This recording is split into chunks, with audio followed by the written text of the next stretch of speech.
सत्याकार नमस्कार। आज मैं आप लोगों से जिस टॉपिक पर बात करने जा रही हूँ वो है रेप।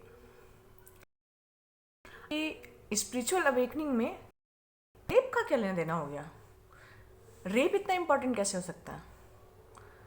हाँ, हमारे बीच में जो हम रास्ता तय करते हैं उसमें कुछ चीज़ें हैं जो हमें परेशान करती हैं। उसमें रेप भी बहुत इम्पोर्टेंट चीज़ है। आपको पता है रेप का हमारे दिमाग पे, हम लड़कियों के दिमाग पे कितना बुरा, बहुत ज़्यादा बुरा असर पड़ता है। आप अंदाज़ा भी नहीं लगा सकते। होते हैं कि आपने अखबार में पढ़ा, न्यूज़ में पढ़ा, बहुत पढ़ा, बट एक रेप ऐसा होता है कि लड़की किसी को नहीं बता पाती। और बहुत हैरत हुई थी मुझे जब मेरी अवेकनिंग स्टार्ट हो रही थी, तो मुझे एक के बाद एक लड़कियां मिलती जा रही थी जो रो रही थी कि उनके बॉयफ्रेंड ने उनको शादी के नाम पे रेप किया, या किसी ने प्यार के झांसे में लेके, क्योंकि वो बहुत अकेली थी तो उन्होंने किसी लड़के ने बुलाया और ग्रुप में रेप करने की कोशिश की, और उसका बहुत बुरा माइंडसेट पे असर पड़ा। और ये बातें, क्योंकि कुछ कल्चर में इतना स्ट्रिक्टली इनको बोला जाता है, इतना शर्मिंदगी की बात कि तुम क्यों गई थी वहाँ, तुमने किसी पर ट्रस्ट क्यों किया। लड़कियाँ तब बता नहीं पाती कि उनके साथ रेप हुआ है या रेप करने की उनको कोशिश की गई। जैसे मान लीजिए कि कोई लड़का है, आपने उस पर ट्रस्ट किया क्योंकि आप टीचर के बाद बहुत अकेला फील करते हो। उस अकेलेपन की वजह से आपने किसी से बात करने की कोशिश की, आपको उस पर ट्रस्ट होने लगा। ये ट्रस्ट नहीं, उसने ट्रस्ट दिखाने की कोशिश की कि हाँ मैं तुमसे शादी कर लूँगा, तुम चलो, डरो मत, हम मिलते हैं, चलो सिर्फ हक करेंगे। और फिर क्या होता है कि वो, उसकी नीयत सही नहीं होती, क्योंकि हमारे नर्वस सिस्टम को नीयत का सेंस मिलता है। अगर हमारे साथ कोई अच्छे से बात करता है तो हमारा ऑरा प्रोटेक्टेड फील करता है, लेकिन अगर कोई हमारे साथ गलत होता है तो हमारे ऑरा को पता चल जाता है। कई बार आपको इंस्टिंक्ट फील होता है, वो इंस्टिंक्ट यही होता है। समटाइम्स आपको लगता है दिल घबरा रहा है, तो घर से कॉल आती है तो पता चलता है कि कुछ प्रॉब्लम आ गई है। कई बार ऐसा होता है कि आप किसी को बेसब्री से याद कर रहे होते हो, आपको within a second call आ जाती है। और ये तो मेरे साथ बहुत होता है, और ये इतना रिलेटेबल है, ये यूनिवर्सल ट्रूथ है कि समटाइम्स आप किसी को याद तो फौरन कॉल कर लेता है। क्यों होता है ऐसा? कनेक्शन, हमारे सिग्नल्स हैं, जैसे हमारे मोबाइल के कनेक्शन हैं, वैसे कनेक्शंस होते हैं। और उस कनेक्शंस की वजह से आपको पता है कि एक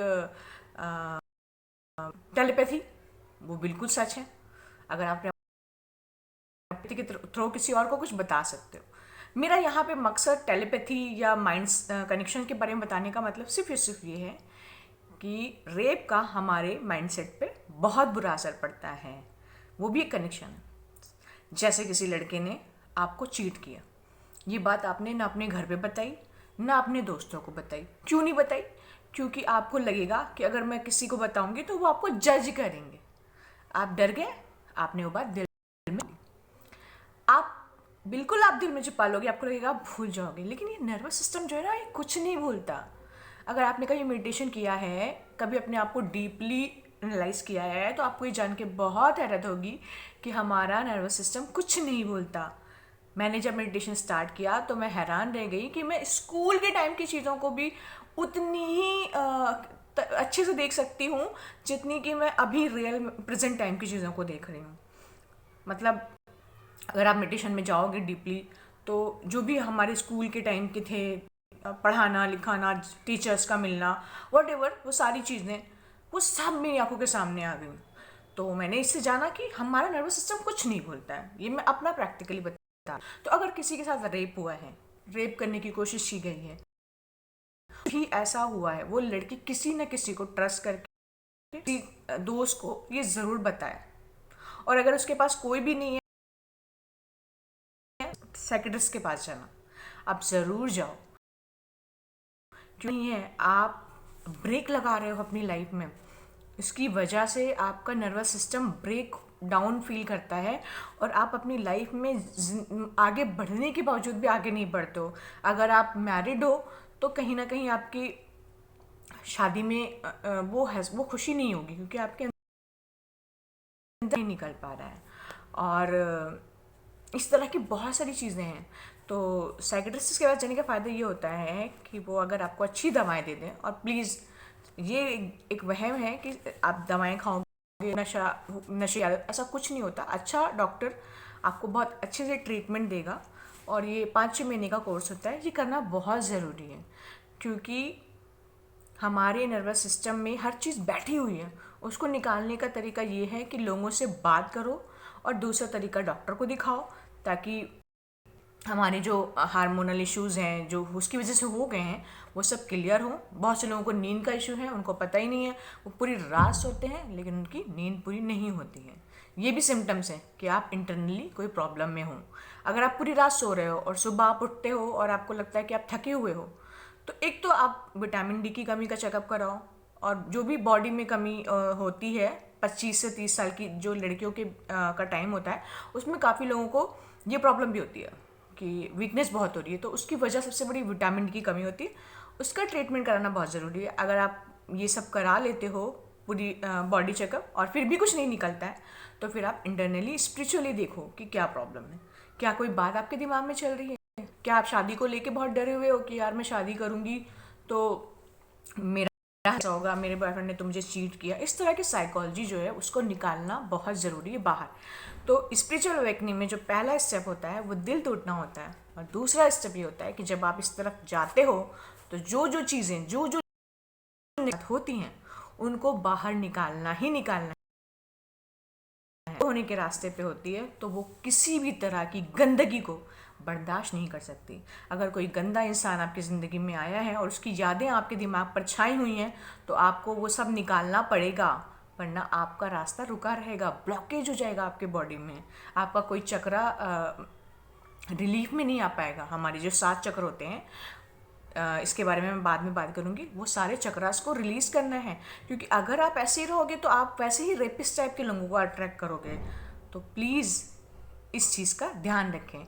और ये उन लड़कियों के लिए स्पेशली मैं बता रही हूँ, क्योंकि मेरे आसपास मैंने जितनी लड़कियों को सुना, मुझे लगता है हर दूसरी लड़की के साथ रेप हुआ है। रेप नहीं हुआ है तो उसको एक्सप्लॉइट किया गया है, मेंटली एक्सप्लॉइट किया गया है, कि जैसे बहुत प्यार से बोल के हाँ हाँ हम तुम्हारा ये हेल्प कर देंगे, और फिर उसके बदले में उसको धोखे से बुलाकर या उसको किसी तरीके से मैनिपुलेट करने की और मैनिपुलेट करने को हमें लगता है कि हम छोटा समझते हैं, होगा ना।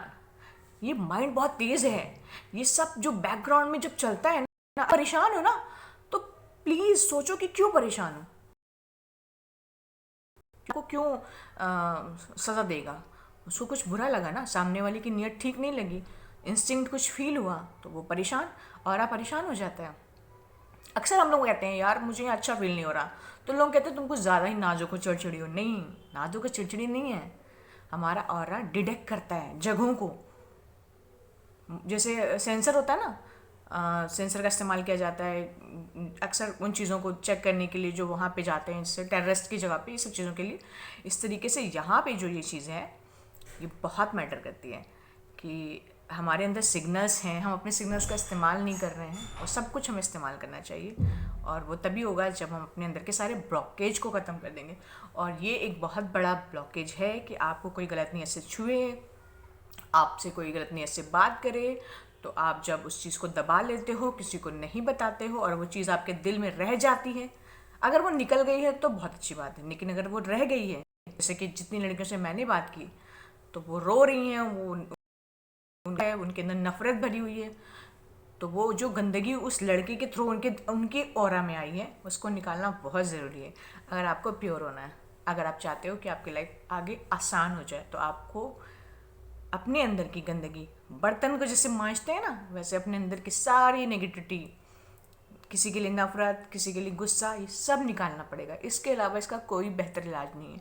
2 स्टेप मैंने बताए, एक तो किसी दोस्त को भरोसा करके उसको सब कुछ बताओ रो रो कर, और वो आपका ख्याल भी रखे, ऐसा दोस्त होना चाहिए।